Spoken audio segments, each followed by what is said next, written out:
Saudi যুবরাজের ইন্ধন আছে ইরানের উপরে হামলায়।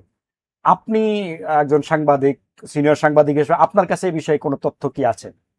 না, আমি এটা মনে করি না, এটা মনে করার কোনো কারণ নাই। এই তথ্যটা যেটা আপনি বলেছেন, এটা মার্কিন যুক্তরাষ্ট্র থেকে একজন বিশ্লেষক এটা সম্ভবত গতকালকে হুম এই কথাটা বলার চেষ্টা করেছেন, এবং তিনি একটু রিপাবলিকান দলের হুম এবং মার্কিন বর্তমান ডোনাল্ড ট্রাম্প অ্যাডমিনিস্ট্রেশনে। দেখুন, একটা যুদ্ধের মধ্যে কয়েকটা একটা হলো সামরিক যুদ্ধ, আর হচ্ছে মনস্তাত্ত্বিক স্নায়ু যুদ্ধ হয়। হুম আপনি কিভাবে জনমতকে বিভক্ত করতে পারেন, হুম। সেটাও কিন্তু একটা যুদ্ধ, স্ট্র্যাটেজি। সেটাও একটা এই ওয়ার। এবং এই এই এই যে বক্তব্যটা এসছে, এই বক্তব্যটা আসলে ইসলামিক যে দেশগুলো আছে এদের মধ্যে একটা বিভাজন তৈরির একটি প্রচেষ্টা। কোন মুসলমান রাষ্ট্রের নেতা আমি মনে করি না ইরানকে মানে ইসরায়েলকে দিয়ে হামলা করানোর জন্য ইন্ধন যোগাবে, আমি এটা কখনোই মনে করি না।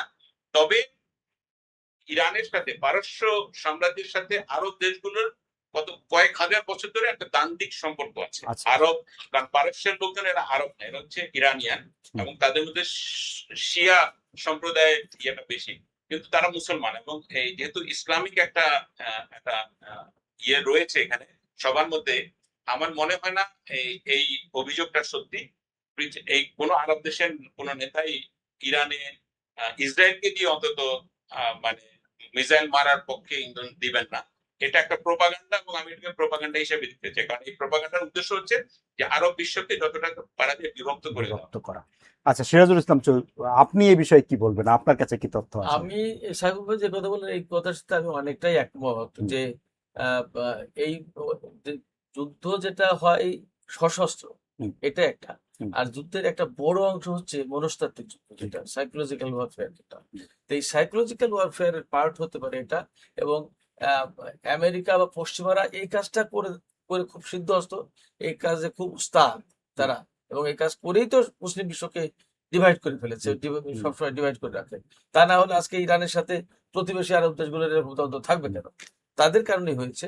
এবং এই মুহূর্তে যাতে আরব দেশগুলো ক্ষিপ্ত হয়ে হুম সৌদি আরবের নেতৃত্বে ইরানের বিরুদ্ধে যুদ্ধে জড়িয়ে যায়, বা মারাত্মক রকমের দ্বন্দ্ব করে, বা আন্তর্জাতিক অঙ্গনে ইরানকে কোণঠাসা করার জন্য এরা যাতে জোটবদ্ধ হয়, এইরকম একটা চেষ্টার অংশ হিসেবে এই কথা বলা হয়ে থাকতে পারে যে সৌদি যুবরাজ মোহাম্মদ বিন সালমান তিনি ভেতরে ভেতরে অনেক বেশি অনুরোধ করেছেন বা চাপ সৃষ্টি করেছেন যে ইরানের সরকার পরিবর্তন করে দাও। এটা হতে পারে।